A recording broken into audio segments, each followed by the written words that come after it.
আসসালামু আলাইকুম, pigeon lock থেকে বলছি। এই যে আমার স্পেশাল দুইটা নর বেবি যেগুলো আমি বড় করতেছি, এই সামনেরটা দেখতে পাচ্ছেন।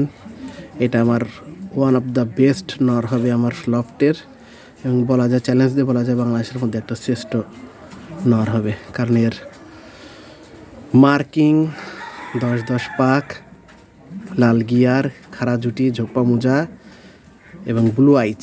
চোখটা বোঝা যাচ্ছে না, দূরে আছে দেখে। আর ব্লু আইচ ও এখন 3 পরে আছে, এবং মাথাটা খেয়াল করেন, একদম ডাউন শেপের, ঠোঁট একদম মোটা টাইপের এবং গোলাপি। আর পিছনের ওইটাও নর, ওইটা আছে 5 পরে, ওটা লাল গিয়ার আসে নাই। দুইটার বাবা মা আলাদা, দুইটা 2 বয়সের, ওটা 5 পরের, এটা 3 পরের। এই দুইটা আমার অন্য দুইটা নরকে রিপ্লেস করার জন্য আমি বড় করতেছি আমার নিজের জন্যে। একদম নিখুঁত দুইটা বাচ্চা।